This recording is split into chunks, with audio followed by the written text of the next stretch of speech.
한 절씩 교독하시겠습니다. 여호와는 나의 목자시니 내가 부족함이 없으리로다.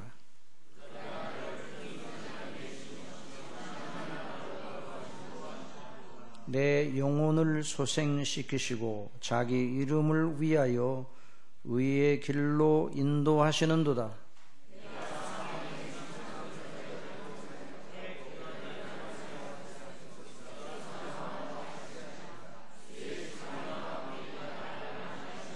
주께서 내 원수의 목전에서 내게 상을 베푸시고 기름으로 내 머리에 바르셨으니 내 잔이 넘치나이다.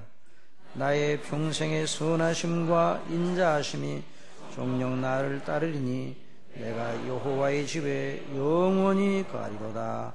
아멘. 또 빌립보서 신약성경 빌립보서 4장 말씀입니다. 신약성경 322면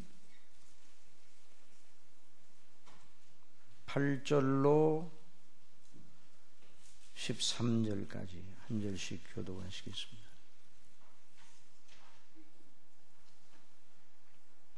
종말로 형제들아 무엇이든지 참되며 무엇이든지 경건하며 무엇이든지 옳으며 무엇이든지 정결하며 무엇이든지 사랑할 만하며 무엇이든지 칭찬할 만하며 무슨 덕이 있든지 무슨 기림이 있든지 이것들을 생각하라.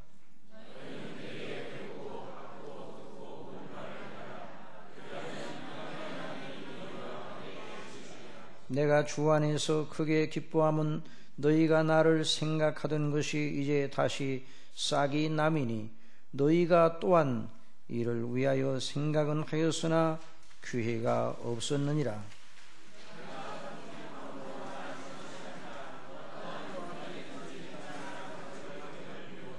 내가 비천에 처할 줄도 알고 풍부에 처할 줄도 알아.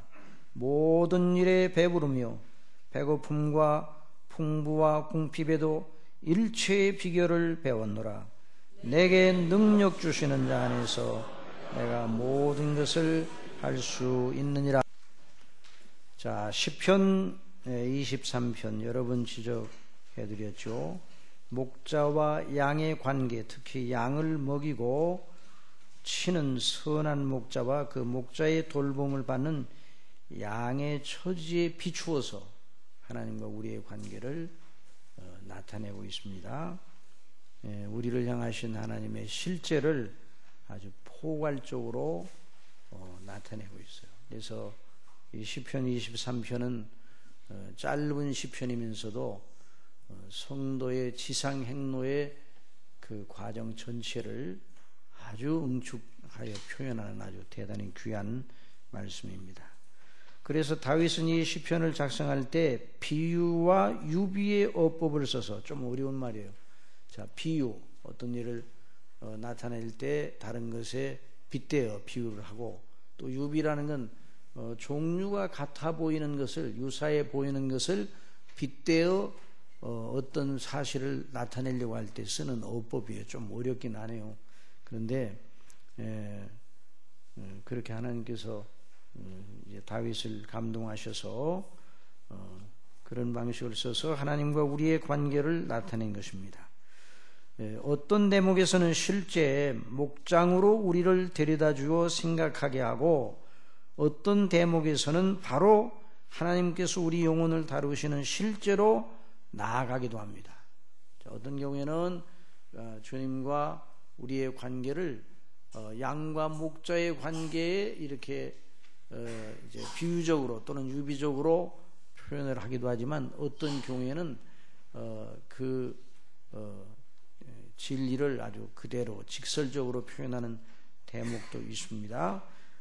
그래서 내 영혼을 소생시키시고 자기 이름을 위하여 의의 길로 인도하시는도다. 이 말씀은 아주 직설적인 표현이죠.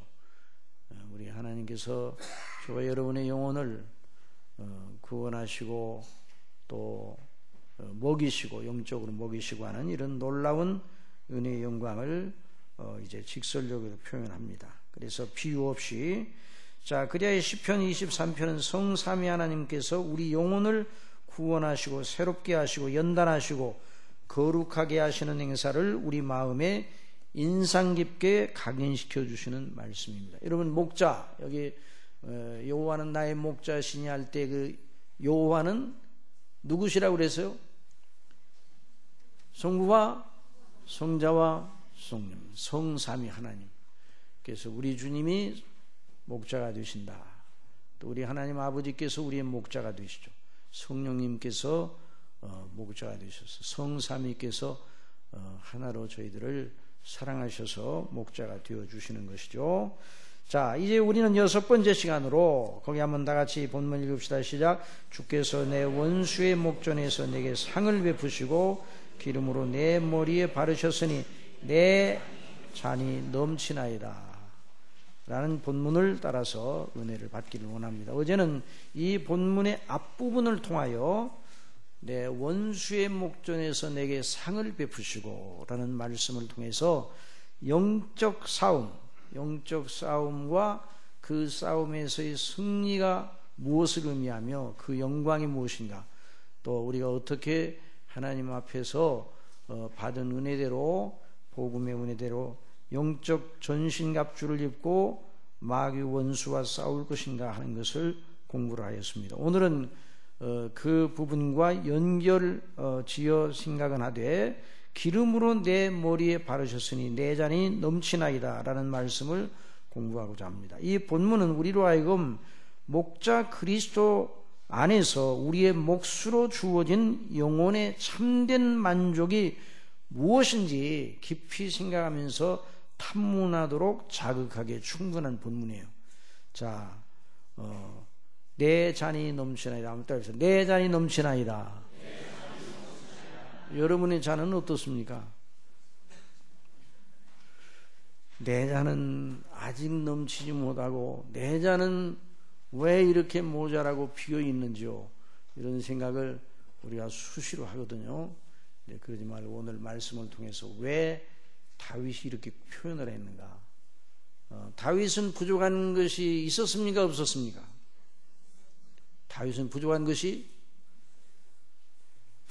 있었어요? 없었어요? 다윗은 부족한 것이 있었죠. 많았죠. 부족한 것이 없는 사람이 어디 있어요? 그런데 다윗은 한 가지 요건 때문에 자기는 부족함이 없다고 그랬어요. 그 한 가지 요건이 뭐라고요? 그 한 가지 요건이 뭐예요? 지금까지 배운 거 이제 복습을 하는 거예요. 본문을 보세요. 본문 뭐라고 그랬어요? 여호와는 나의 목자시니 내가 부족함이 없다 그랬어요. 그가 한 가지 요건이에요. 내 잔이 넘치나이다. 다윗은 그런 말을 했는데 어떻게 그렇게 말할 수 있는가?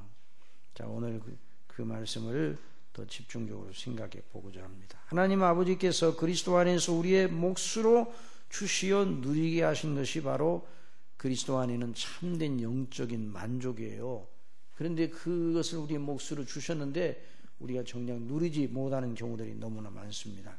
자, 그 이유와 어떠하든 간에 만약에 그걸 누리지 못하면 무엇에 비교할 수 있는가? 누가 우리를 사랑하고 존중하여 정성스럽게 차린 진수성찬이 있다고 그럽니다. 자, 그것을 받아야 돼요? 받지 않아야 돼요? 누려야 돼요? 누리지 않아야 돼요? 그런데 그걸 안 누리고 그냥 아주 변변찮은 반찬에다가 찬밥을 먹는다고 생각해 봐요. 그러면 얼마나 모양이 앞뒤가 맞지 않죠. 근데 우리가 그런 생활을 할 때가 많단 말이죠. 저와 여러분은 누구의 자녀라고요? 누구의 자녀라고요? 그냥 하나님의 자녀예요. 하나님의 자녀. 그러니까 하나님의 자녀는 정말 대단한 존재잖아요. 그런데 저나 여러분이 스스로를 생각해도 우리가 대단합니까? 대단하지 않습니까? 그렇지 않단 말이에요. 하나님의 자녀인데 왜 이런 모습을 가지고 있는가? 하나님께서 우리를 어떤 자로 세우시려 했는가를 보고 어떻게 지금도 우리를 주장하시고 대우하시는가를 생각한다면 우리가 다윗처럼 고백을 해야 돼요. 자, 그래서 하나님 아버지께서 그리스도 안에서 성령님으로 말미암아 우리를 위하여 예비하여 누리게 하신 은혜의 풍성을 마다하고 우리 방식으로 하여, 누구 방식으로요? 우리 방식이 더 익숙하죠. 하나님의 방식보다. 그렇죠? 그런데 우리 방식으로 하면 항상 영적인 가난을 면치를 못해요. 하나님의 방식으로 해야 돼요. 누구의 방식으로요? 하나님의 방식으로 해야 돼요. 하나님의 방식. 그래서 오늘 하나님의 방식으로 화려한 영혼이 아니라 풍성한 생명의 진수를 누리는, 그래서 시편 36편에 보면 뭐라고 말씀하셨는가? 주의 집에 살진 것으로 풍족할 것이라 그랬어요. 주의 집에 살진 것으로, 이것은 하나님의 집, 성전을 통해 또는 교회를 통해 하나님의 말씀으로 말미암아 주시는 놀라운 하늘에서 내려주시는 신령한 은혜와 복을 말하는 것이죠. 그래서 그런 풍성함 속에 우리가 거해야 되는데, 오늘 우리 몫으로 주어진 것을 다시 찾는 그런 시간이 되기를 바랍니다. 그런 은혜를 주실 줄 믿습니다. 자, 그럼 첫 번째, 우리 소제목 다 같이 읽읍시다. 지상생애의 일반적인 조건. 자, 지상생애의 일반적인 조건. 자, 주의로 말미암아 하나님께서 사람에게 부과하신 인생 조건은 어떠한가? 자, 다 같이 읽어봅시다. 시작. 또 여자에게 이르시되 내가 내게 잉태하는 고통을 크게 더하리니 네가 수고하고 자식을 낳을 것이며 너는 남편을 사모하고 남편은 너를 같아서 이룰 것이니라 하시고, 아담에게 이르시되 내가 네 아내의 말을 듣고 내가 너더러 먹지 말라 한 나무 실과를 먹었은즉 땅은 너로 인하여 저주를 받고 너는 종신토록 수고하여야 그 소산을 먹으리라. 땅이 내게 가시덤불과 엉겅퀴를 낼 것이라. 너의 먹을 것은 밭의 채소인즉 내가 얼굴에 땀이 흘러야 식물을 먹고 필경 흙으로 돌아가리니 그 속에서 내가 취함을 입었습니다. 너는 흙이니 흙으로 돌아갈 것이니라 하시니라. 여러분, 이것이 인생 조건이에요. 지상에 있는 인생 조건이에요. 이건 누가 주셨는가? 하나님께서 주신 것이죠. 주의 가운데. 자, 여자의 조건, 남자의 조건. 여러분 각자 한번 대답해 보세요. 남자로 태어난 게 더 좋습니까? 여자로 태어난 게 더 좋습니까?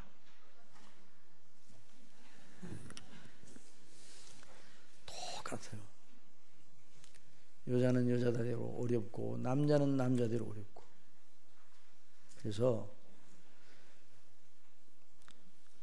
죄 가운데는 지상에 있는 인생의 특성을 무엇이라고 그랬는가? 성경에서, 여러분 성경에서 뭐라고 하는가를 더 주목해야 돼요. 사람들이 무엇을 말하느냐 그것이 아니라 수고와 슬픔과 허무입니다. 뭐라고요?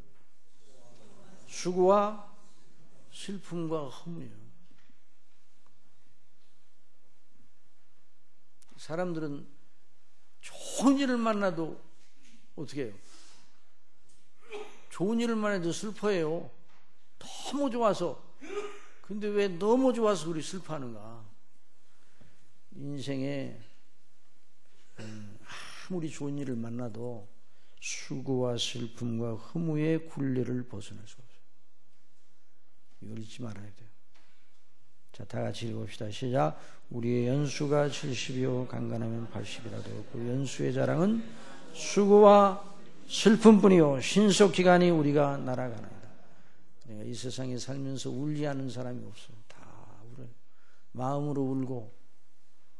어린아이들은 막 소리내서 울잖아요. 어린애들.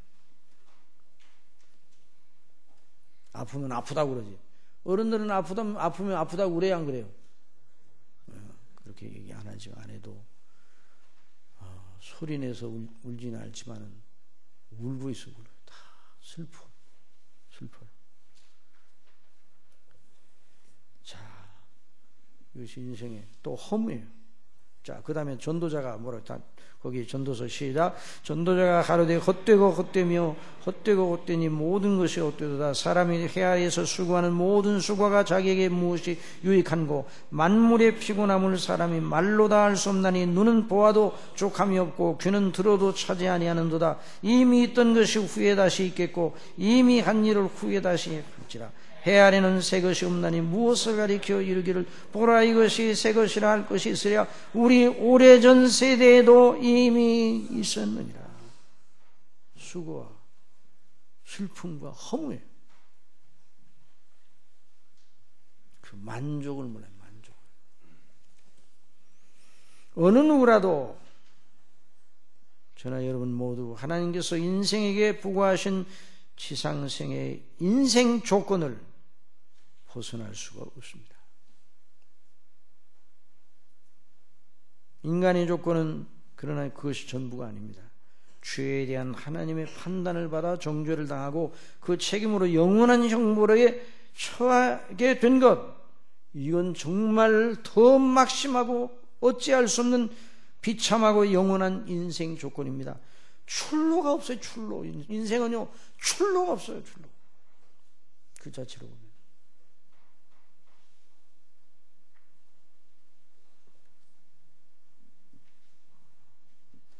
그것이 모든 인생 앞에 항상 영원히 우뚝 서 있는 엄숙한 현실이에요.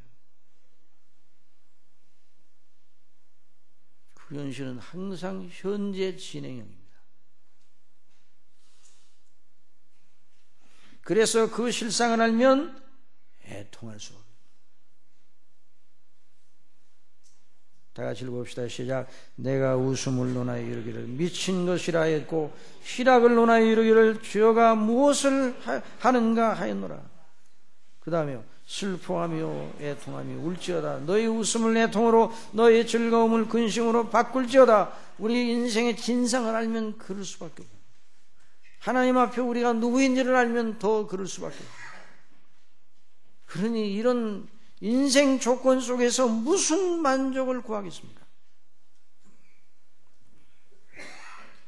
무슨 좋은 일을 만나면 좋아져 일단은 기뻐하고 만족한 마음이 들어옵니다. 그러나 그것은 마치 뿌리가 깊지 않은 나무 같아서 가뭄이 오면 금방 시들어버리는 나무와 같아요. 또 우리로 즐겁게 하고 만족하게 하던 것이 도리어 우리로 근심하고 애통하게 할 지렛대가 될 수 있습니다. 그러니 우리가 지상의 인생 조건 속에서 그 자체 속에서 참된 만족을 찾는 일은 부질없는 일입니다. 이렇게 부질없다는 것을 배우고도 이제 끝나고 나가면서 계속 나갑니다. 우리 마음속에 이게 이제 육체의 마음이에요. 육체의 마음. 그래서 이 세상에서 사람으로 태어난 사람 가운데 해보고 싶은 거 다 해보고 맛보고 싶은 거 다 맛보고 가져보고 싶은 거 다 가져보고 알고 싶은 거 다 배우고 알고 이런 사람이 딱 한 사람이 있어요. 그 사람은 하여튼 그 사람이 맘먹은 거 못한 거 없어요. 그 사람이 누구예요? 솔로몬. 솔로몬은요 정말 솔로몬을 우리가 보면 지혜가 출중하죠. 부귀, 영화, 권세, 학식.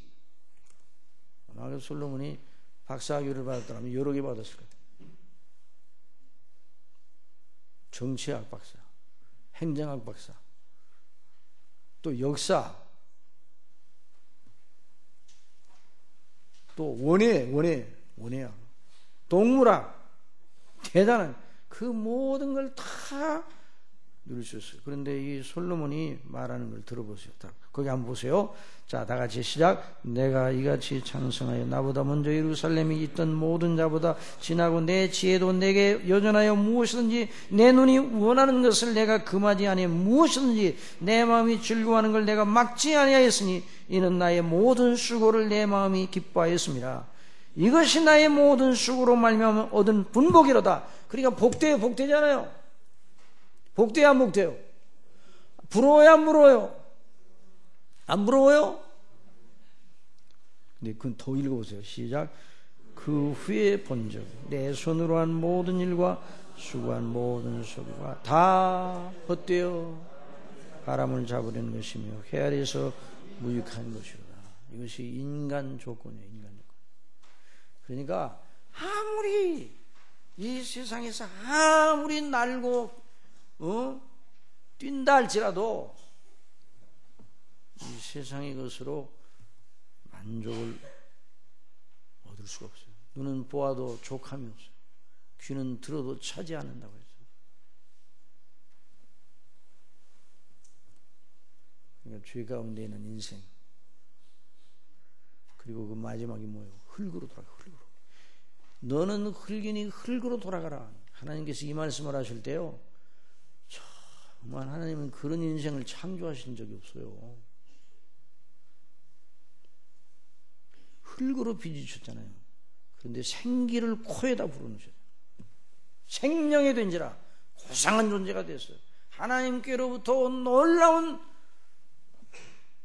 생명, 그 영혼을 받아서 하나님과 교제하는, 피조물이지만 하나님과 교제하는 영화로운 그런 존재였어요. 그런데 그 하나님과의 교제를 마다하고 불순종해서 거여가 있어요. 하나님께로부터 오는 좋은 걸 거부해 버렸어요. 그러니까 어느 수준으로 떨어지는가? 흙의 수준으로 떨어져요. 티끌의 수준이에요. 그래서 사람들이 행하는 모든 문화가 결국 다 흙 속에 파묻히잖아요.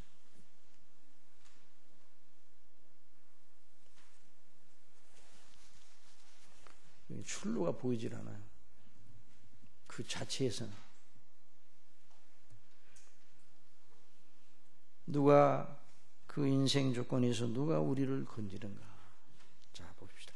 그러나 우리를 포함한 모든 사람들은 본질상 그 현실에 대하여 알아요, 몰라요? 몰라요. 우리 본질상 그걸 몰라요. 사람이 태어날 때 그 현실을 모르고 태어납니다. 죄 가운데. 자라면서 배운다 하나 여전히 그 현실을 직시하지 못해요. 세상은 그 현실을 못 보게 가림막을 아주 두껍게 쳐 있어요. 그러니까 세상에서 나서 자라면 그 풍조가 하나님에 대한 생각을 못하게 만들어요. 그냥 가림막을 빛이 못 들어오게. 그러니 사람이 그 현실에 눈을 뜨는 일은 인격 수양이나 교양이나 무슨 학식으로 되는 것이 아니에요. 오직 우리를 죄와 그 비참에서 건져낼 강력한 의지를 가지고 실제 그 능력을 구사하는 살아있는 참된 구원자가 계시다면 바로 그분이 그걸 알게 할 수가 있는 거예요. 그분이 누구세요? 우리의 목자 성삼위 창조주시오, 통치자시오, 심판자시오. 그분이 우리의 구원자로, 우리의 선한 목자로 자기 목숨을 내어주어 우리를 대속하신 그 놀라운 구주, 그분만 우리로 그 현실에 대한 눈을 뜨게 할 수 있어요. 자신으로는 불가능합니다. 우리는 본질상 죄와 우물로 죽어 있었습니다. 그러니 누가 우리를 그 사망의 깊은 잠을 깨워 살아나 일어나게 할 수 있습니까? 피조물 속에는 없어요.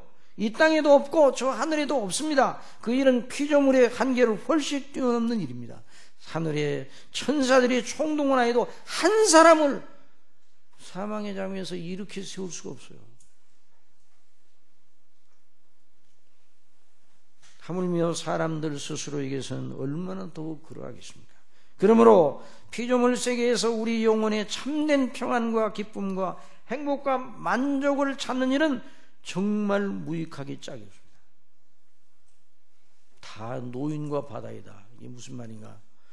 우리 이제 중심교회 계시는 분들은 가끔 이제 들어서 알겠는데, 이제 오늘 처음 오신 분들을 위해서 내가 설명을 좀 드려야 되겠어요. 노인과 바다라는 작품 있죠? 노인과 바다. 좋은 작품이에요? 좋지 않은 작품이에요? 좋은 문학 작품이죠. 노인과 바다라는 그 작품을 쓴 해밍웨이, 눈에 보이는 지상의 인생 조건을 그의 작품 노인과 바다로 묘사하여 퓰리처상과 노벨 문학상을 수상하게 되었어요. 근데 그 노인과 바다를, 정말 노인과 바다를 보면요, 참 대문호요, 해밍웨이가. 자, 노인과 바다를, 줄거리를 말씀드리겠습니다. 노인과 바다가 도대체 뭔가. 자, 인생이 노인과 바다가, 노인과 바다. 84일째 고기 한 마리 잡지 못하고 세월을 보내던 중, 자, 84일째 여부인데 고기를 한 마리 못 잡았어요. 그러니까 불행해, 안 불행해요? 불행하죠. 그런데 85일째 되는 날, 노인은 오늘은 자신이 있어 나가면서 드디어 배를, 자기 부리는 배를 타고 바다로 나갑니다. 그리고 낮이 기울 무렵 큰 것이 그 낚시에 물렸어요. 낚시하는 사람은 뭐 때문에 낚시한다고 그래요? 무슨 맛 때문에 한다고 그래요? 손맛 때문에. 먼저 번에 그 뉴스를 보니까 바다 절벽이 이렇게 있는데, 바위가 있는데 그 밑에서 낚시질 하는 거예요. 파도가 밀려와서 쓸려갈 수도 있잖아요. 그런데 거기에 씨알이 굵은 고기가 잡힌대요. 그 맛을 보기 위해서, 그 손맛을 보기 위해서. 바다 낚시하는 사람 그런데, 근데 이 여부는 그 정도가 아니에요. 직업 여부인데, 그러니까 노인이니까 오랫동안 바다에서 영업을 했을 거 아니에요. 그런데 드디어 큰 것이 물렸어요. 좋아요, 안 좋아요? 좋겠죠. 크고 막중한 고기, 큰 녹새치가 걸리더라고요. 그 녹새치가 무슨 고기인가 하고 한번 찾아봤더니 3m가 나요. 3m 크기가, 고기 크기가 3m. 놀라지도 않으시는구만. 고기 크기가 3m예요. 몇십 센치만 돼도 1m만 돼도 3m. 어부에게 있어서 최고의 꿈은 뭡니까? 만선이 꿈 아니에요. 만선. 큰 고기를 잡았어요. 이제까지 잡았던 어느 고기보다, 아니 어떤 어부도 그런 고기를 평생에 잡아볼 수 없을 것 같아서. 무게가 약 1500파운드라고 그랬으니까 750kg 정도. 750kg면 어떻게 되는 거예요? 사람이 몇 g이에요? 몇 킬로예요? 그러니까 몇 사람을 여기다 갖다가 묶어놔도, 그러니까 3m니까 대단하죠. 그러니까 행복해요, 안 행복해요? 그 노인의 마음에 말로 할 수 없는 희열과 만족감이 쫙 밀려왔겠죠. 이런 큰 고기가 내 낚시에 물리다니 꿈만 같았습니다. 그러나 그 희열과 만족의 순간 큰 고기가 버둥대고 힘을 쓰잖아요. 노인은 힘없이, 힘이 아무리 못해도 그 힘을 당해내요. 그 고기가. 고기에 힘 세요, 힘 안 세요? 힘 세잖아요. 3m예요. 3m. 그것이 요동을 해봐요. 고기에 끌려 이리 끌리고 저리 끌리고, 아무리 버둥거리도 소용없어요. 정말 고기와 그 노인 사이에 피 튀기는 힘겨루기가 이틀이나 계속됩니다. 며칠이나 계속된다고요? 그거 놔야 돼요? 아니면 그냥 계속 붙들고 있어야 돼요? 그건 여기서 말하니까 그렇지, 직접 가봐요. 고기 잡는 사람들은 그게 아니라니까요. 응? 이전에요, 참 사람이 어리석다 할 때 이렇게 조용히 앉아서 생각하니까 어리석지, 현장에 가면요 어리석인지 아닌지 그 생각이 잘 안 되는 거예요. 저 서사모아라는 그 섬이 있는데 네 사람이 작은 고깃배를 타고 통통통통 하는 연전 다니는 배 고기 잡으러 나갔어요. 근데 그냥 며칠인지도 안 좋아요. 15일 만에 돌아왔어요. 근데 왜 그렇게 됐는가? 고기를 너무 많이 잡았단 말이에요. 그러니까 고기를 많이 잡아서 이제 올리니까 어떻게 돼요? 고기를 많이 잡으니까 어떻게 돼요? 배가 고기가 너무 많이 잡았어요. 배가. 그럼 뭐를 버려야 돼요? 고기를 버릴 수 있나요? 잡았는데 그래가지고 고기를 안 버리고 나중에 알고 보니까 나중에 다 이제 드러나서 신문에서 봤어요. 제가 뭘 버려야 되나? 무거운 걸 버려야 돼. 무거운 걸. 그렇잖아요. 엔진을 띄워버렸어요. 엔진을. 아이고 세상에. 이게 인간이에요. 인간이 이 수준이에요. 여러분은 뭐 우리는 웃지만 그 사람들하고 같이 나갔으면 똑같이 그랬을지 몰라. 그 고기를 버려요? 그 고기를 갖다가 적당히만 받아 이러는데 고기 때문에 배가 가라앉으니까 배가 이렇게 무거우니까 그거 제일 무거운 게 뭐예요? 엔진이라면 엔진을 띄워버렸어요. 그 어부들이야 뭐 바다에 살았으니까 얼마든지 자기들이 이렇게 해가지고 노를 져가지고 집에까지 오리라고 생각했죠. 아이고 그 다음에 엔진을 띄워버린 다음에 그 파도에 밀려가지고 표류를 하다가 4사람이 나가는데 2사람은 죽고 2사람은 뼈가 항상해서 15일 만에 돌아왔어. 이게 인간이에요. 그러니까 이 노인도 끊어버리고 그냥 녹새 치든 뭐 무슨 치든 그냥 끊어버리고 말아야지. 그 큰 고기를 씨름을 해가지고 이틀 동안이나. 이게 씨름하다가 이제 잠도 들고. 그러니까 누가 끌고 다녀요 지금? 누가 끌고 다녀요? 녹새치가 끌고 다녀요. 사흘째 되는 날 아침 피곤해 지치고 어지럽고 손에 난 깊은 상처의 아픔을 느끼는 노인 앞에 아침에 눈을 뜨니까 고기가 허연 배를 드러내고 물 위로 또 올랐습니다. 이제 잡았어요 안 잡았어요? 이야 대단하잖아요. 이제 그 노인한테 결국은 누가 이겼어요? 조금 기다려봐요.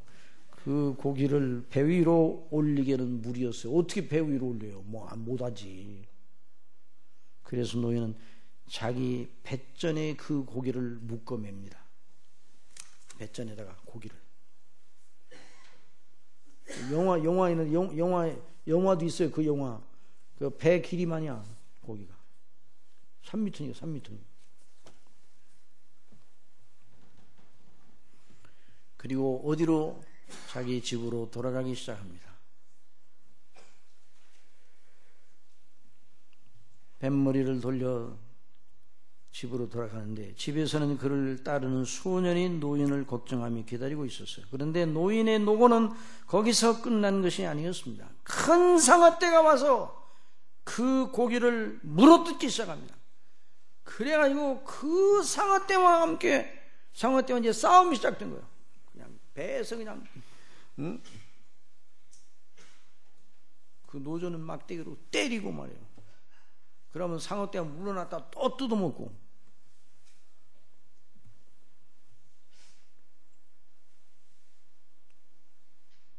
그래서 밤중까지 사투를 벌여요. 드디어 집에 당도하게 되었습니다. 배를 모래톱에 걸쳐놓고 오막살이 침대에 곤비한 몸을 던지고 잠에 돌아떨어졌어요. 아침에 보니 그 배에는 녹새치의 뼈만 앙상하게 붙어있어요. 뭐만 붙어있다고요? 뼈가 쓸모가 있나요?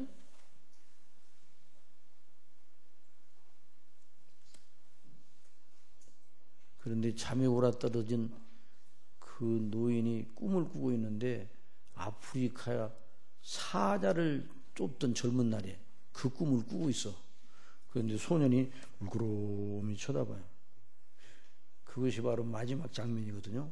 그게 인생이라는 거예요. 이야, 해밍웨이가 잘 뒀었어요. 그 소년이 누가 될 거야, 나중에? 그 소년이 누가 된다고요? 그 노인이요. 그 소년도 노인이 돼요, 나중에. 노인은 출로가 있어요, 없어요? 노인은 출로가 있습니까, 없습니까? 인생은 출로가 있다고 그랬어, 없다고 그랬어?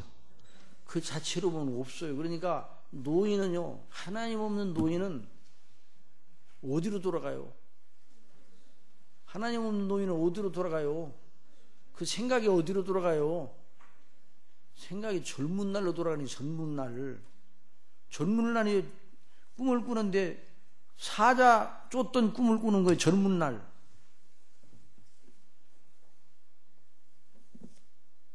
인생은 그와 같다. 인생을 아주 놀랍게 묘사를 해놓은 거예요. 상징적으로. 그 작품을 써서 노벨상을 받고 그랬는데요. 정말 눈에 보이는 한눈에서 인생을 말하면 노인과 바다가 맞아요. 그 소설이 말하는 게 맞아요. 그런 의미에서 해밍웨이는 가히 대단한 문학인이었습니다. 그는 2차 대전의 종군 기자로 활동하면서 인간의 악독과 허물을 진하게 맛봅니다. 무엇 때문에 서로 싸우고 죽이는지, 그 전쟁의 참화 속에서 인생이 얼마나 눈멀고 헛된 일이 분유하는지, 그러다가 죽는 참으로 미련하고 불행하기 그지없는 인생의 허물을 보는 거죠. 그리고 그것을 그의 작품들 속에 투영합니다. 여러분, 해밍웨이가 쓴 작품들은 다 마지막이 허무요. 출路가 없어요. 누구를 위하여 종을 울리나? 있죠. 누구를 위하여. 다 죽었어요. 그냥 종만 땡땡 울려. 누구를 위해 울려요? 허무야. 무기여 잘 있겨라. 거기도요. 애인 둘이 군인인데 탈출을 해요. 전쟁통에. 그래서 그 애인이 아기를 낳다가 죽어요. 그리고 남자만. 그래서 옛날 그 영화가 있었어요. 영화. 그 록 허드슨이라는 배우가 그 남자 역할을 했는데, 마지막 장면에 남자의 큰 어깨가 나옵니다. 그리고 혼자 걸어가요. 아내를 잃고. 아기 낳다 아내가 죽어. 아기도 죽고 혼자만 남았어. 그러면서 큰 어깨가 나요. 뒷모습이 나와. 걸어가는 뒷모습. 허무해요, 안 허무해요? 출로가 있어, 없어요?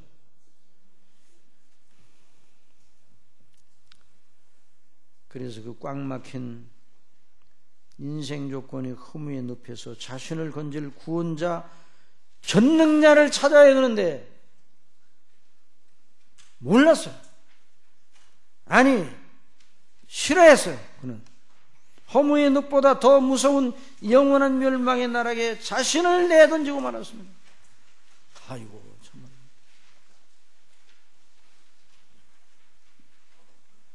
엽총으로 자살을 했죠.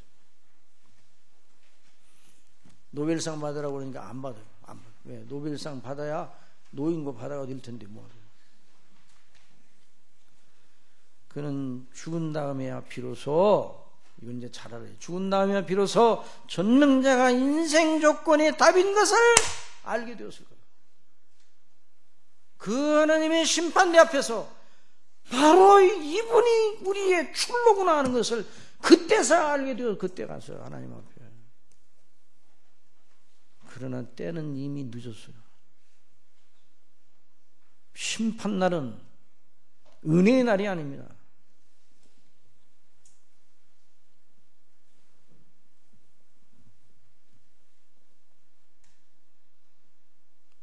학생들도 공부할 때 시험장에 들어가면 거기서는 공부할 수가 없어요.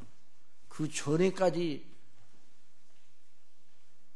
들여다보고 공부할 수 있지. 심판장이 심판장. 그와 마찬가지로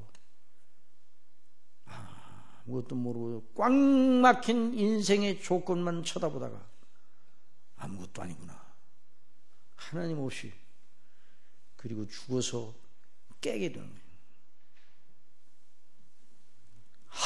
하나님이 살아계셨구나. 예수님이 바로, 그 예수가 바로 구원주의, 그분을 믿음으로 영생을 응원하는 걸 사후 세계에서 깨닫게 될 거예요.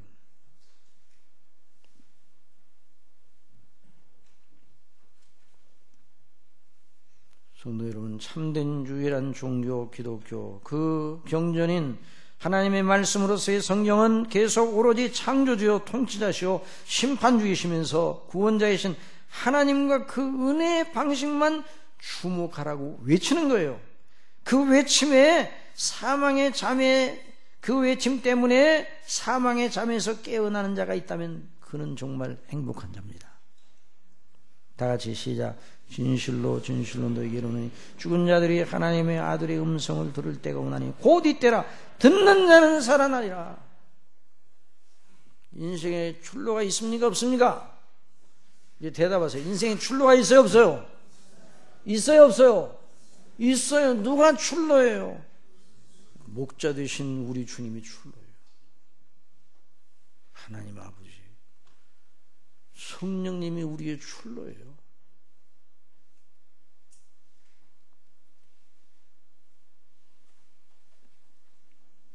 그러니까 그 은혜를 받지 못하면 꽉 막힌 인생에 꽉 막힌 인생. 그래서 이 세상에서 뭔가 만족을 얻으려고 해서 발버둥을 치죠. 또 어느 경우에는 얻은 것 같아요. 그러나 얻었다고 생각하면 빠져나가는 게 인생이에요. 얻었다 생각하면 붙잡았는데 자기 손을 빠져나가는 거예요.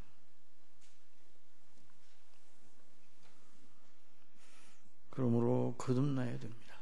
한번 합시다. 거듭나야. 거듭나야 돼요. 거듭나. 이 거듭나는 건 하나님의 성령께서 하시는 일이고 우리가 스스로를 거듭나게 못해요. 다 같이 시작. 예수께서 대답하여 가라사대 진실로 진실로 네게 이르노니 사람이 거듭나지 아니하면 하나님 나라를 볼 수 없느니라. 다시 또 내가 전에는 쾌방자의 핍박자의 포행자였으나 도리어 긍휼을 입은 것은 내가 믿지 아니할 때 알지 못하고 행하였습니다. 이때 이 사울이라는 사람이 사도 바울도 아주 꽉 막힌 인생이었어요. 그러나 우리 주의 은혜가 그리스도 예수 안에는 믿음과 사랑과 함께 넘치도록 풍성하였다. 믿보다 모든 사람이 받을 만한 이 말이요 그리스도 예수께서 죄인을 구원하시려고 세상에 임하셨다 하였도다. 죄인 중에 내가 괴순이라. 그런데요,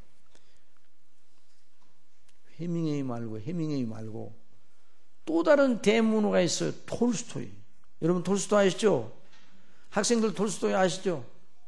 알아요? 아이고 학생들. 톨스토이 작품 읽어보셨어요? 톨스토이만 알지 뭐 썼다는 것만 제목만 알고 있어. 근데 요즘 학생들은 그런 걸 읽을 그런 여유가 없어. 아이고 학교 끝나고 학원 가야지.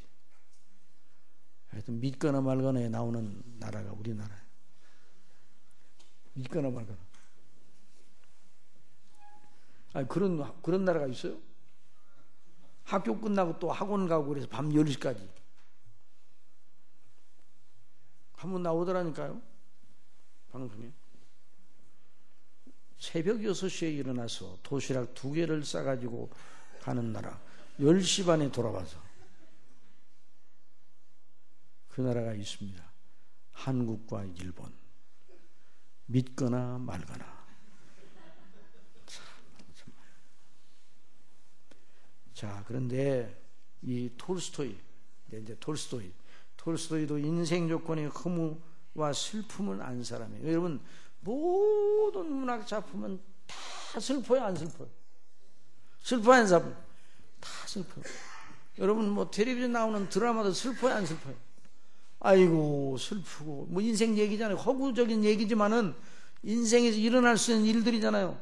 요즘은 또 이상하게 뭐 또 만들어가지고 그렇긴 하지만 하여튼 간에 어디서 이야기를 시작해도 그 인생 조건 속에서 하니까 수고와 허무와 슬픔이 그 작품 속에 다 드러나 있는 거예요. 이 톨스토이도 문학인이니까, 소설가니까 그의 작품 사람에게 얼마나 많은 땅이 필요한가는 작품은 지상에 사는 사람이 추구하는 소유에 대한 욕심과 인간의 의무를 그린 작품이에요. 자, 이 작품 여러분 읽어보면 이 단편소설을 읽어보면 이런 얘기예요. 사람에게 얼마나 땅이 필요한가. 주인공에게 누가 약속을 해서 당신이 아침에 해가 떠서 해가 질 때까지 삥 돌아 걸어오는 그 지경을 다 당신 땅으로 주겠다고 그랬어요.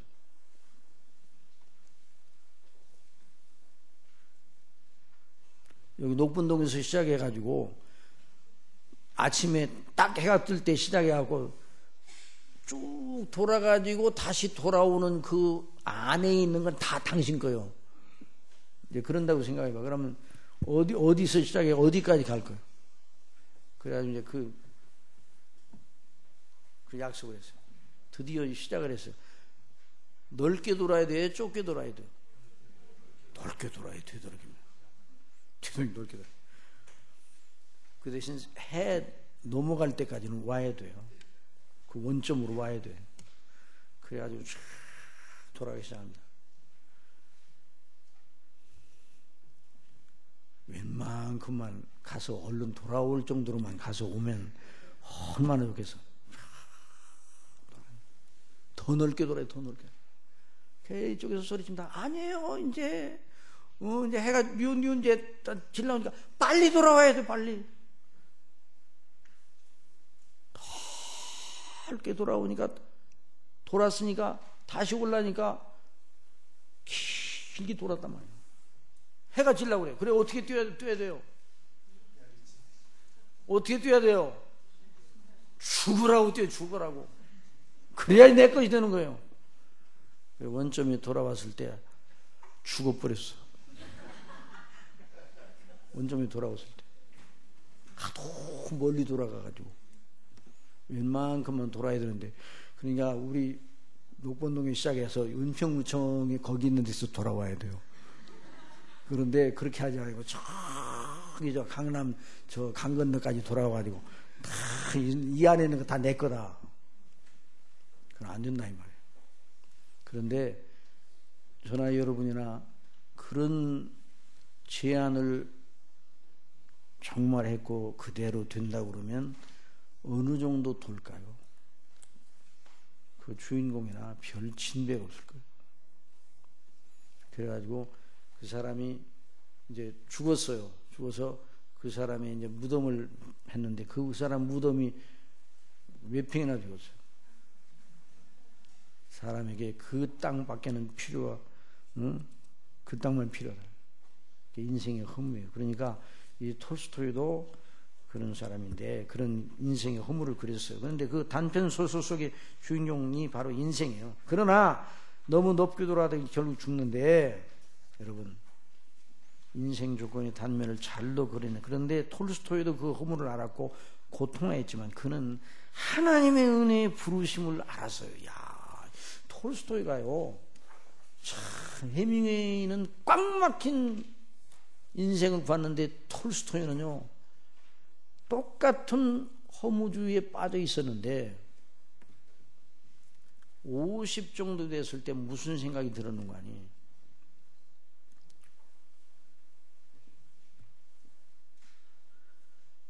나도 죽을 거 아니야? 그때의 톨스토이의 그 위치는요 굉장히 부유했어요. 이 작품을 써가지고. 그리고 사교계에 아주 중요한 인물이었어요. 정계 사교계. 그러나 톨스토이의 마음속에 내 이 모든 걸 가지고 있으면 이것이 내가 죽는다면 내게 무슨 소용이 있겠는가 하는 이런 생각을 하게 되었어요. 그렇게 생각하다가 그런 생각을 하고 있는데 농촌에 갈 기회가 있었는데 정말 어려운 환경 속에서 살고 있는 어떤 농부들을 보니까 너무 그 농부들이 평안하고 만족을 누리고 사는 거예요. 뭐 전혀 다른 사람과 다르게 살아. 보니까 그들이 누구예요? 그리스도인들이에요. 그래서 거기서 복음을 받고 그리스도인이 되었습니다. 그리고 집에 돌아와서 그런 마음을 가지고 내가 모든 걸 다 버리고 그런 생활을 하겠다. 농촌에 가서 그 아내가 굉장히 아주 말렸어요. 그런데도 뿌리치고 말년을 자기에게 주어진 좋은 것들을 다 이렇게 활용해서 그리스도의 사랑을 실천하는 사람으로 살고 또 작품을 써도 좋은 이 복음의 영광이 나타나 있는 그런 작품을 썼죠. 그의 예술론이라는 책을 제가 우연히 책방에서 발견을 했어요. 불광문고에 가보니까 그 책이 있더라고요. 그래서 그걸 읽었더니 하나님의 영광을 위하지 않은 모든 예술작품은 다 쓰레기와 같다. 이런 대목이 있어요. 그리고 할 수만 있으면 하나님을 알지 못할 때 썼던 그 모든 작품들을 도로 사서 내 작품들을 다 수거해서 불에 태웠으면 좋겠다. 야, 해밍웨이랑 전혀 다른 사람이에요. 같은 문학인으로 인생 영물을 알면서도 한 사람은 창조주요 구원의 주 되신 하나님과 그의 아들 그리스도를 모른 채 영원한 멸망의 버림을 받았고, 다른 사람은 하나님과 그 아들 그리스도를 믿음으로 말미암아 구원을 받고 그 사랑을 자기 작품 속에 투영하였어요. 우리는 여기서 택한 백성으로, 누구라고요? 택한 백성. 예수님을 믿음으로 구원받는 것이 얼마나 복된지를 알아야 돼요. 그래서 기뻐 뛰고 외쳐요. 여러분, 저와 여러분이 예수님 믿고 구원받은 일을 기뻐 뛰고 외쳐야 할 일입니다. 기뻐 뛰고 외쳐야 할 일이에요. 어떤 경우에도 내가 예수님 믿고 영생을 얻었다, 이것 때문에 기뻐하고 뛰어야 돼요. 사실은.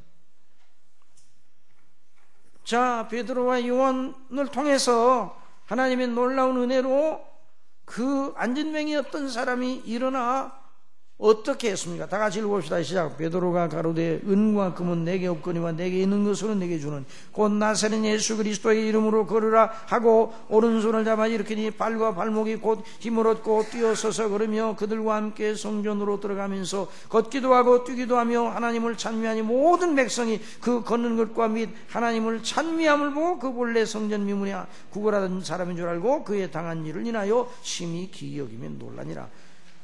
성전으로 들어가면서 걷기도 하고 뛰기도 하며 하나님을 찬미했다고. 우리도 그래야 돼. 다윗의 만족. 그러니까 다윗의 만족은 무엇인가?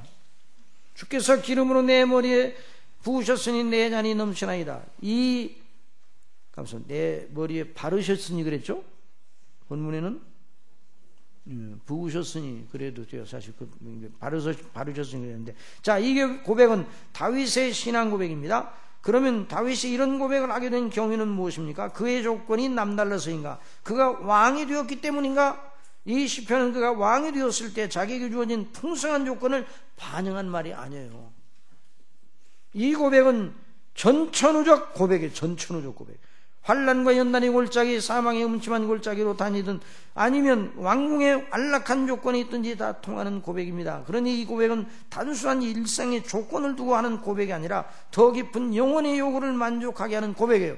다윗이 처한 어떤 조건이나 환경 자체가 내 잔이 넘치나이다 라고 할 만한 것이 없었어요. 왕이 되었을 때도 힘이 들었어요. 또 그 전이나 그 후에도, 왕이 되기 전이나 된 후에도 무수한 대적들에게 둘러싸여 공격을 당하였습니다. 그러니 주여 어찌하여 내 잔은 이렇게 쓰고 항상 곤비하게 하는 물만 담기게 되나요? 라고 말할 수밖에 없었어요. 그동안 때 그 환난의 세력이 너무 강하고 길어 보여서 이렇게 자기의 심정을 하나님 앞에 토하여 놓은 적도 있었습니다. 다 같이 읽어보세요. 시작. 주께서 나로 눈을 붙이지 못하게 하시니 내가 귀로 말할 수 없나이다. 내가 옛날 곧 이전에를 생각하였으며 밤에 한 나의 노래를 기억하며 마음에 묵상하며 심령이 궁구하기를 주께서 영원히 버리실까? 다시는 은혜를 베풀지 아니하실까? 그 인자하심이 길이 다했는가? 그 허락을 영무히 피하셨는가? 하나님의 은혜의 베푸심을 잊으셨는가? 노하심으로 그 궁유를 막으셨나이까 했나이다. 이런 생각이 들어올 때가 있었단 말이에요. 하도 괴로우니까. 그런 마음의 아픔을 하나님께 토로한 적이 있었어요. 그런데 그런 불만을 계속 가지고 있었던 건 아닙니다. 이전에 자기가 고통을 당할 때 처음에는 어떤 마음이었는가를 기억해내고 있을 뿐입니다. 그런 이내 자기에게 시선을 돌리던 그 마음을 떼어내고 주 하나님을 우러르며 그 은혜의 영광을 의뢰한 쪽으로 나아갑니다. 이게 믿음이에요. 믿는 사람도 처음에는 흔들려. 그러나 믿는 사람은 중심을 잡게 되는 거예요. 그리스도 안에서. 다 같이 보세요. 시작. 또 내가 말하기를 이는 나의 연약함이라. 지존자의 오른손에 곧 여호와의 옛적 기사를 기억하여 그 행하신 일을 진술하여. 여러분, 저와 여러분이 마음에 괴롭고 불행감이 들어올 때 있어요, 없어요? 있습니까, 없습니까? 불만이 있을 때 있죠? 왜 없어요? 있어요. 그런데 괜히 나 혼자 그러는 거예요. 사실 하나님이 그렇게 하도록 하신 거예요. 아니, 나 혼자 괜히 불만을 가진 거예요. 하나님이 그렇게 불만하도록 이끄신 거예요. 나 혼자 괜히 그러고 있는 거예요. 괜히 그러고 나 혼자 그러고 있는 거예요. 하나님께서 우리에게 은혜 베푸심을 잊으셨습니까? 잊으셨어요? 하나님은 가끔 은혜 베풀지 않으실 때도 있죠. 하도 많아서 백성들이 나눠주다 보니까 빠질 때도 있어. 그럴 때도 있죠? 그럴 때 있겠어요? 없어요. 하나님은 전지전능해 무한하신 분이에요. 그래서 괜히 우리 혼자 그러는 거예요. 하나님께서 어떤 때는 가만히 계셔요.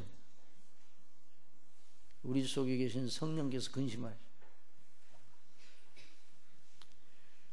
믿는 사람은 우리가 많이 불만해도 한쪽에서는 잘한다 그렇게 박수치지 아니하고 신앙 양심이 있어서 내가 지금 잘 못하고 있는 건데 그래도 부해가 나서 내가 참을 수 없어.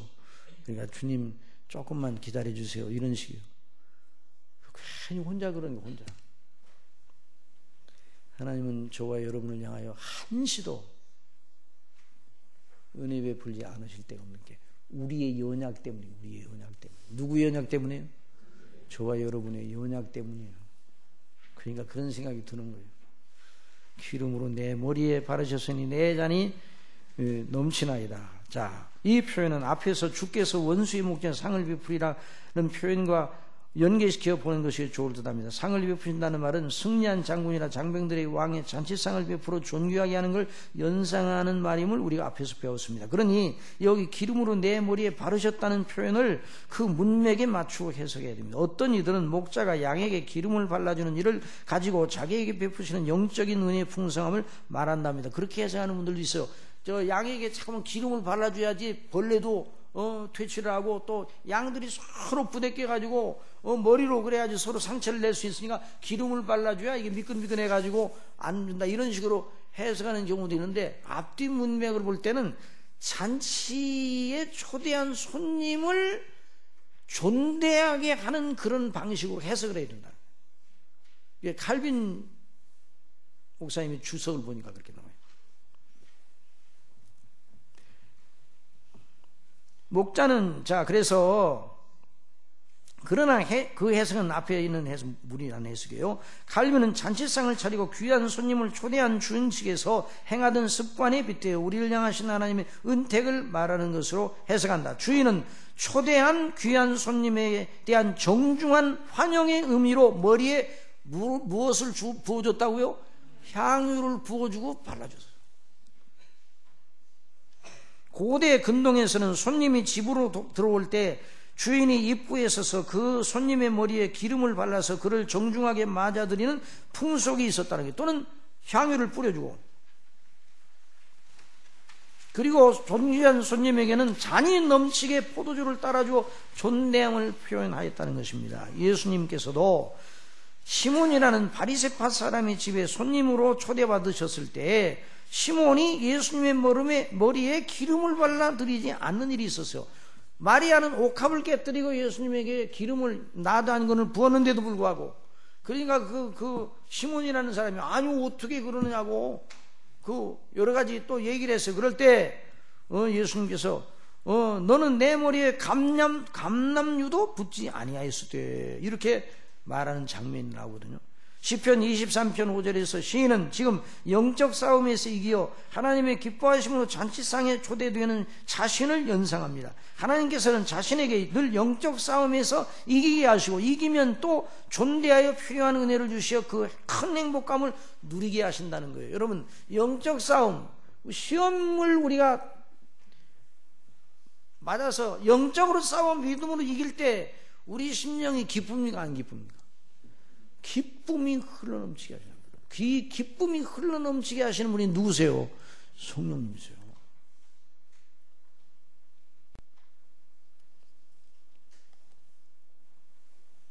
그러니 내 머리에 바르셨으니 라는 말을 그렇게 해석해요.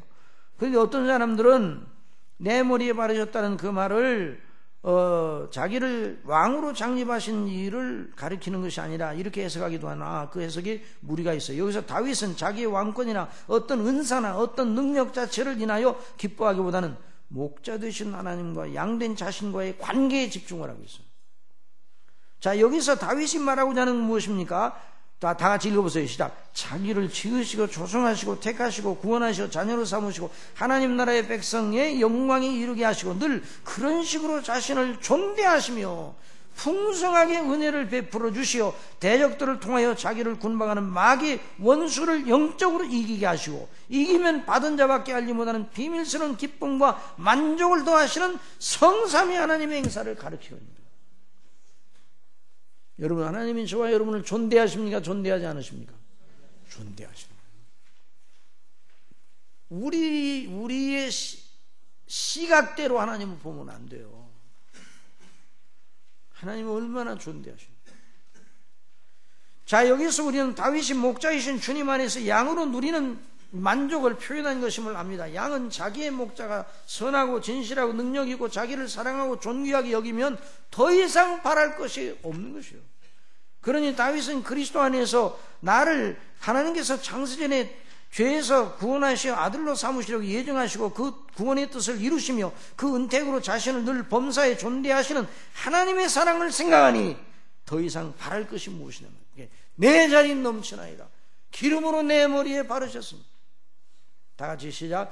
여호와께서 내 주에게 말씀하시기를 내가 네 원수로 네 발등상 되게 하게 하려는 내 우편에 앉으라 하셨도다. 여호와께서 시온에서부터 주의 권능의 고를 내어 보내시리니 주는 원수 중에서 다스리소서. 주의 권능의 날에 주의 백성이 거룩한 옷을 입고 즐거이 헌신하니 새벽 이슬 같은 주의 청년들이 주께 나오니. 그러니까 다윗의 심령 속에는 그리스도를 통해서 하나님 아버지께서 죄에서 구원하시는 이 놀라운 은혜의 영광을 인하여 늘 자기가 존대함을 받고 있다고 생각했어요. 그러니까 다윗의 만족은 하나님과의 신령한 교제에서 나온 거지, 피조물에서 자기에게 주어진 권세, 자기에게 주어진 은사, 자기에게 주어진 재능, 자기에게 주어진 무엇을 통해서 내 잔이 넘치나이다 이렇게 말하지 않았다. 하나님께서 그리스도 안에서 주신 은혜를 생각하고 그 은혜는 내 심령을 차고 넘치게 하는 거예요. 여러분, 거듭 말씀드리지만 우리가 예수님 믿고 구원받고 영생 얻은 일보다 더 큰 일이 있어요, 없어요? 영생을 받은 사람이 더 받을 것이 없을 정도로 가득 받은 거예요. 가득 받은. 그 사람만이 어떤 경우에도 내 잔이 넘치나이다 말할 수 있는 거예요.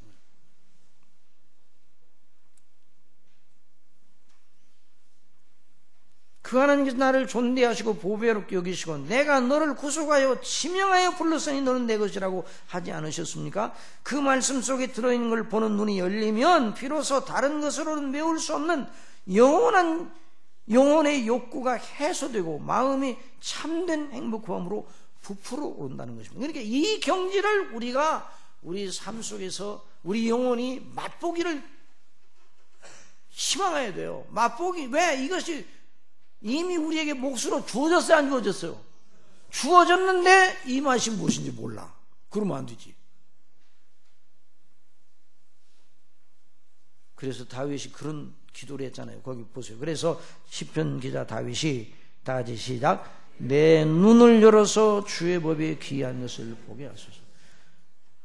사도 바울은 우리가 이 질그릇에 보배를 가졌다 그랬어요.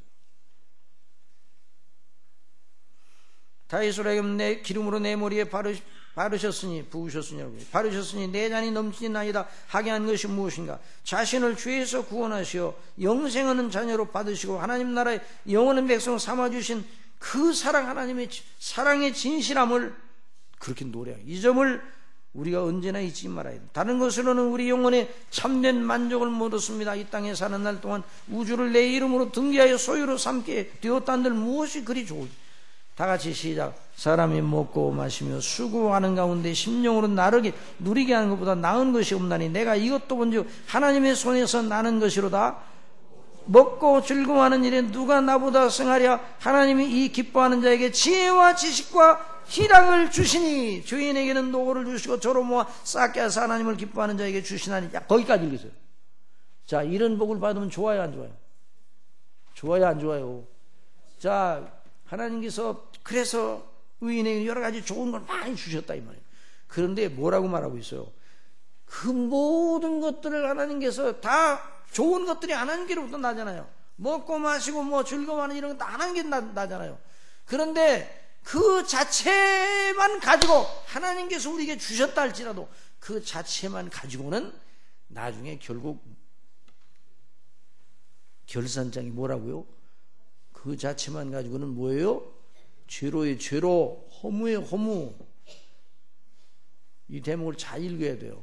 아, 이렇게 해주셨으니까 아, 정말 하나님 앞에 감사하네. 감사는 해야 되죠. 그러나 하나님 말고 하나님께서 주시는 여러 좋은 것들, 피조물에 속한 것들, 여러 은사, 여러 뭐 이런 거 좋은 것들, 그런 것만을 추구를 하면 안 된다는 거예요. 하나님 자신이 저와 여러분의 참된 만족입니다. 그걸 알아야 돼요. 기름으로 내 머리에 부으셨으니, 바르셨으니 이는 우리를 존대하시는 하나님 아버지께서 그리스도 안에서 자녀 삼으시고 우리 속에 거하게 하신 보혜사 성령님의 은혜로 이하 우리에게 적용하여도 무리가 아닙니다. 그래서 우리 심령에 다 성령이 기름 부음을 주셔서 깨닫게 해주시잖아요. 그래서 다윗은 범죄자의 그 범죄의 즐거움에 잔을 마시고, 범죄의 즐거움, 죄의 즐거움, 죄는 즐거워요, 안 즐거워요? 어린이들만 대답해 보세요. 죄는 즐거워요, 안 즐거워요? 어린이들만 대답해 봐요. 죄는 즐거워요, 안 즐거워요? 대답하지 마세요. 죄는 즐거워요. 그래서 다윗도 은혜의 사람 아니에요. 그런데 잔에 가득한 죄의 즐거움을 들이켰습니다. 그랬더니 그 잔이 마음과 영혼에 미치는 독하고 악한 조력에 몸부림을 치게 돼요. 그리고 하나님 앞에 통회하면서 울며 요를 적시면서 기도하잖아요.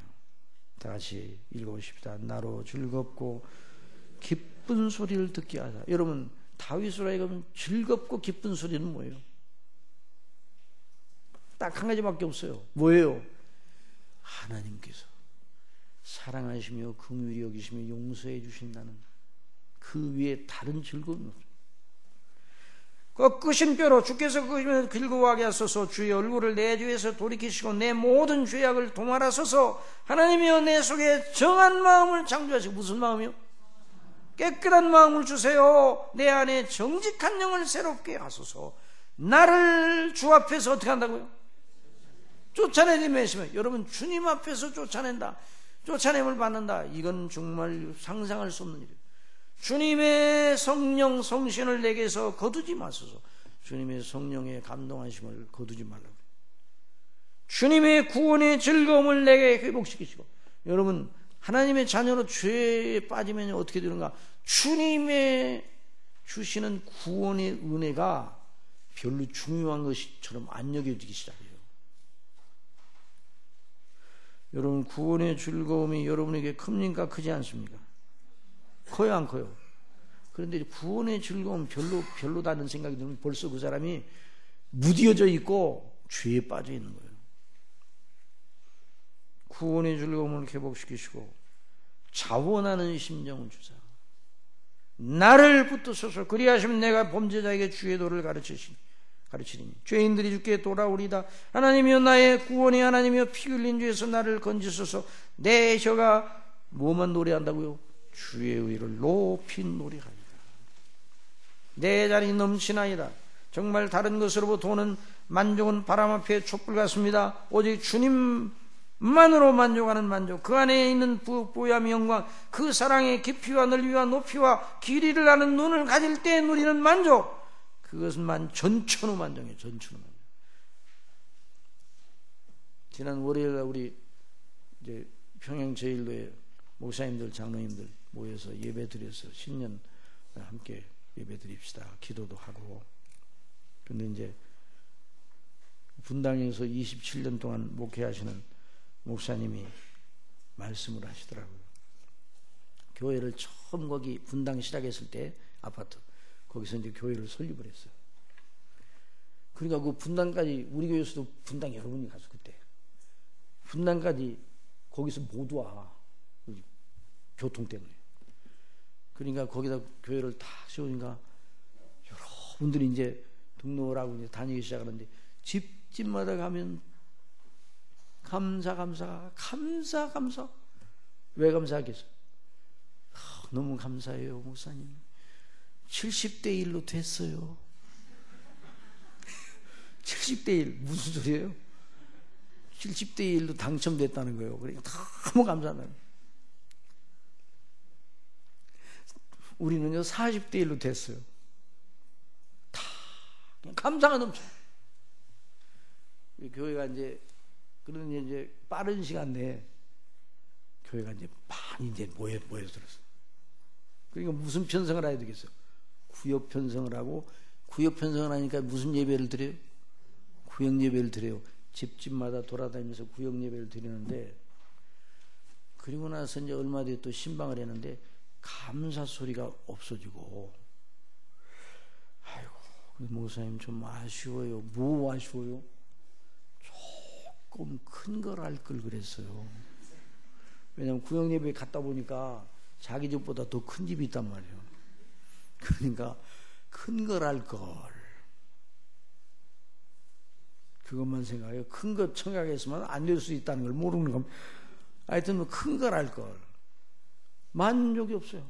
그 감사가 다 짧은 시간 내에 감사가 다 없어요. 그러니까 어느 감사도 피조물 가지고 감사하는 건 오래 가지 못해요.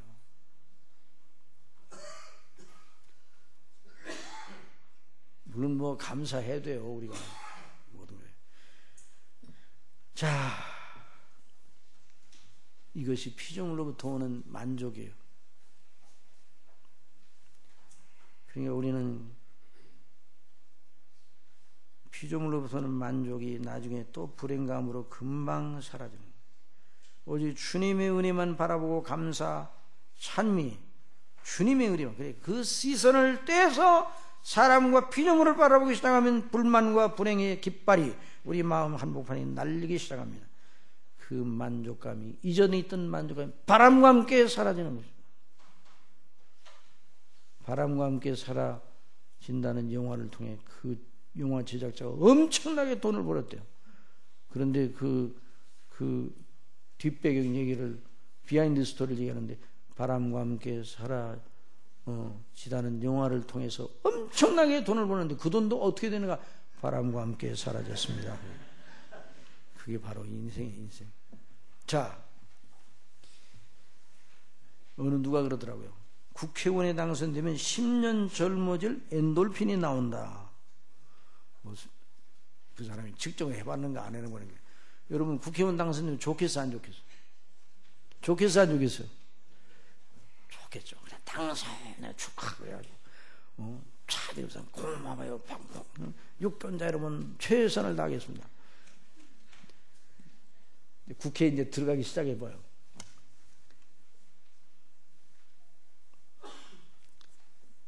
거기서 이제까지 없었던 열등감을 느끼기 시작합니다.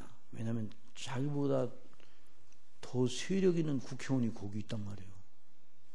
어떤 국회의원은 4년 동안 아무 말도 없다가 손 들었다가 내리다가 거수기 역할만.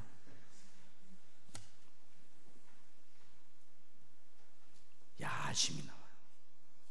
국회의원 됐으니까 뭐 돼야 다음에요. 아무개는 장관으로 가든지 나를 또 장관으로 안 뽑아주나. 야심과 욕심의 블랙홀이 나타나요.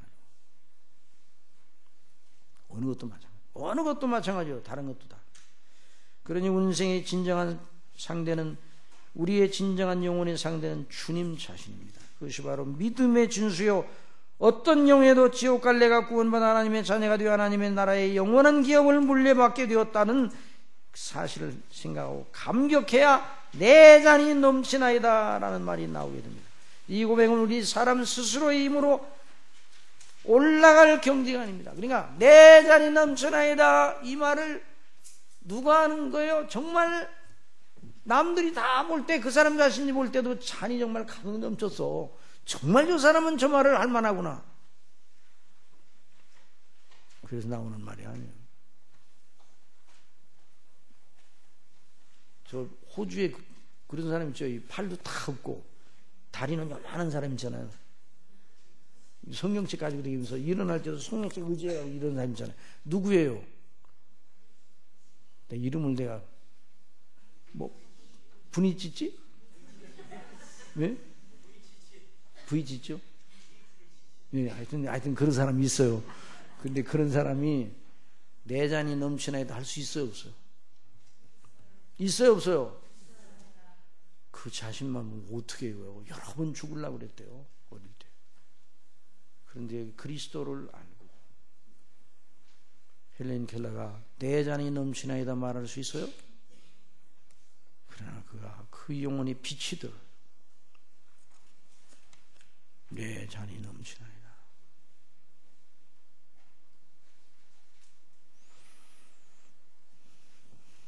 자, 거기 5번 보세요. 5번. 진도가 다 끝나요. 이거 다 해야 끝나요. 그러니까 자, 다 같이 읽어보세요. 시작. 모든 일 가운데서 자족하기를 배운 사람. 사도 바울의 고백을 들어봅시다. 시작. 내가 궁핍함으로 말하는 것이 아니라 어떠한 형편이든 내가 자족하기를 배우는. 내가 비천에 처할 줄도 알고 풍부에 처할 줄도 알아. 모든 일에 배부르며 배고픔과 풍부와 궁핍에도 일체의 비결을 배우노라. 내게 능력 주시는 애 내가 모든 걸 할 수 있느니라. 그러니까 주님만 그의 힘이요, 그의 행복이요, 그의 영광이었어요. 어떻게 그런 일이 가능해요? 오직 한 가지 그 이유가 있어. 다 같이 시작. 그러나 무엇은 내게 유익하던 걸 내가 그리스도를 위하여 다 해로 여길 뿐더러 또한 모든 걸 해로 여기면 내 주 그리스도 예수를 아는 지식이 가장 고상함을 인함이라. 내가 그를 위하여 모든 걸 잃어버리고 배설물로 여기면 그리스도를 얻고 그 안에서 발견되리 하미니 내가 가진 의는 율법에서 난 것이 아니고 오직 그리스도를 믿음으로 말미암은 것이니 곧 믿음으로 하나님께로서 낸 의라. 내가 그리스도와 그 부활의 권능과 그 고난의 참여를 알리하여, 보세요, 그리스도를 아는 지식으로 인하여. 그것이 바로 사도 바울의 비결이었어요. 그래서 모든 일에 배부름을 가질 수 있어요. 풍부와 궁핍의 일체의 비결을 배웠다. 그리스도와 그 부활의 권능과 그 고난에 참여를 알려하여 그의 죽으심을 본받아 어찌하든지 죽은 자 가운데 부활에 이르리 하느니. 다 같이 시작. 내가 이미 얻었다 하는 것이요 오직 온전히 이루었다 하는 자는 오직 내가 그리스도 예수께 잡힌 바 된 그것을 잡으려고 쫓아가노라. 형제들아, 나는 아직 내가 잡은 줄로 여기지 아니하고 오직 한 일 뒤에 있는 건 잊어버리고 앞에 있는 것은 잡으려고 푯대를 향하여 그리스도 예수 안에서 하나님이 위해서 부르신 부름의 상을 위하여 쫓아가노라. 그러므로 누구든지 우리 온전히 이룬 자들은 이렇게 생각할지니 만일 무슨 일에 너희가 달리 생각하면 하나님이 이것도 너희에게 나타내시랴. 오직 우리가 어디까지 이르렀든지 그대로 행할 것이라. 믿음은 관념이 아니에요. 자, 이걸 이제 우리가 잊어서는 안 돼요. 교리를 믿고, 거기 읽어보세요. 시작. 교리를 믿고 실천하고 체험하는 영적 생명의 약동이에요. 생명이 약동하는 거예요. 이런 삶의 능력은 관념이 아닙니다. 그냥 머리에서 그냥 맴맴동이에요. 스폴 목사님이 늘 말하였어요. 참된 믿음은 복음의 참된 교리를 믿고 그 은혜를 체험하고 그 은혜를 실천하는 것이다. 그러니 내 잔이 넘치나이다 한 것은 책상에 앉아서 만들어낸 시어가 아니에요. 오로지 경건의 모양만 갖추지 않고 그 능력을 신뢰하며 우리 신앙 고백대로 말씀을 의존하여 사유하고 생각하고 그 말씀대로 믿고 행하되 자신의 도덕성과 교양으로가 아니라 보혜사 성령님의 능력을 의존하는 그런 행사 속에 자연스럽게 나온 열매예요. 봄이 되면 생명 있는 나무마다 생명의 발로를 꽃과 새잎으로 나타냅니다. 생명의 발로야. 여기 가다 보면 영춘화가 뭐예요? 영춘. 그러니까 제일 빨리 피는 꽃이에요. 여기 이제 그보다 더 빨리 뭐 복수초도 있다고 그러는데 그 눈밭에서 피는. 그런데 이런 데서 제일 빨리 피는 꽃이 바로 영춘화예요. 누가 이름도 잘 줬어. 영춘화. 봄을 영접하는 꽃이. 여기 우리 은평구에만 있는가 봐. 여기 있어요. 이제 쫙 있어요. 여기.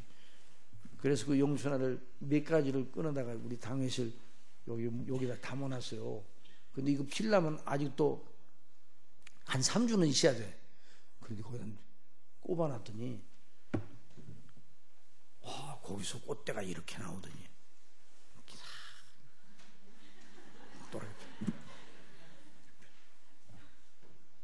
그 속에 생명이 있다고.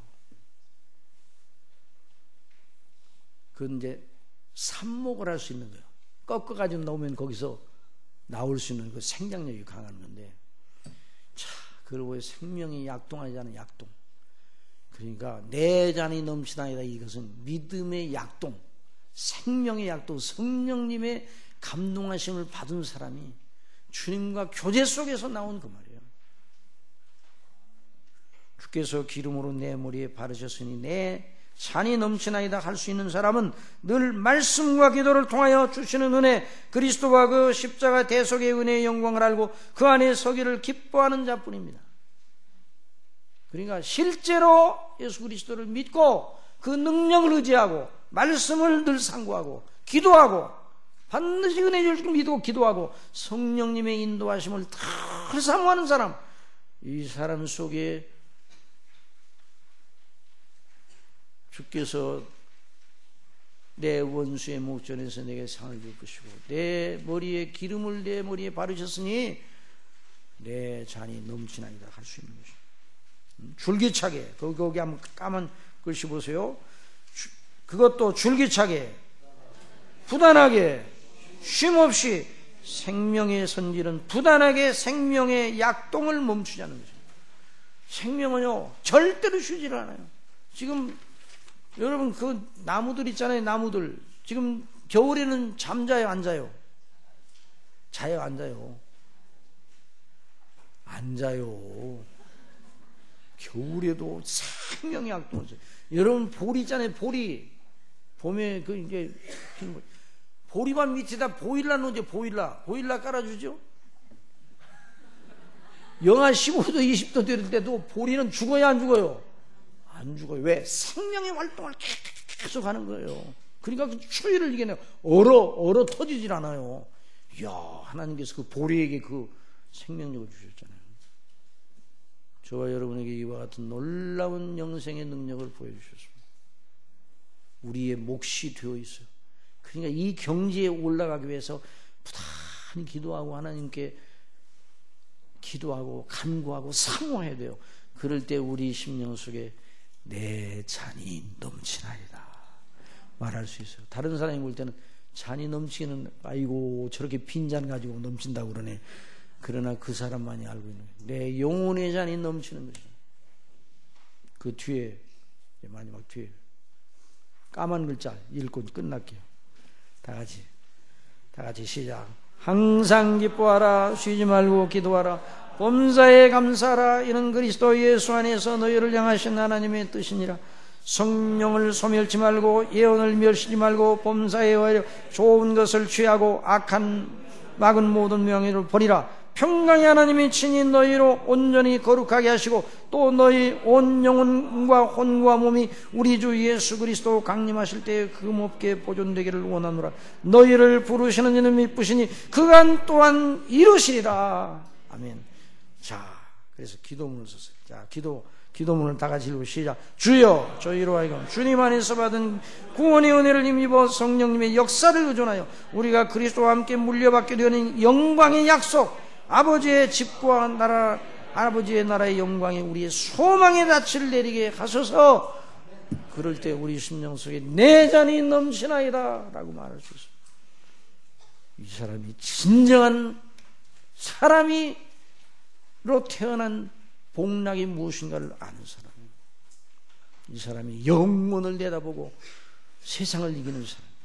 이런 귀한 역사가 원수의 목전에서 내게 상을 베푸시고 기름으로 내 머리에 바르셨으니 내 잔이 넘치나이다. 다윗 혼자만의 고백이 아니라 저희의 고백이 되어야 함을 오늘 배우게 하시니 감사하나이다. 우리가 지옥 안 가고 지옥 영원한 형벌에 마땅히 들어가 고통당해야 될 저희가 지옥 가지 않고 영원한 아버지의 집, 아버지의 나라, 아버지의 자녀로 아버지의 영원한 영광을 함께 그리스도와 함께 누리는 사람이 되었으니 어찌 내 잔이 넘치나이다 말하지 아니할 수 있겠습니까? 늘 구원의 은혜의 영광을 기뻐하며 구원의 잔을 들고 나의 소원을 여호와의 모든 백성 앞에 갚으리로다 라고 말한 것처럼 늘 주님 안에서 받은 구원의 은혜에 기뻐하며 어떤 경우에도 감사하고 내 잔이 넘치나이다 말할 줄 아는 저희가 되게 하여 주옵소서. 아버지, 이틀 저녁 또 남았으니 아버지께서 은혜를 주시고 내 평생 다하기까지 그 선하심과 인자심이 정녕 나를 따른다는 그 귀한 말씀이 무엇인가 더 알기 원합니다. 아버지의 집의 영광이 무엇인가를 더 알기를 원합니다. 이틀 동안 더 힘을 내서 더 말씀을 사모하며 함께 또 기도하며 은혜 받게 해주시고 마귀 1절 털림타지 못하도록 주장하여 주시옵소서. 예수님의 이름으로 기도드립니다.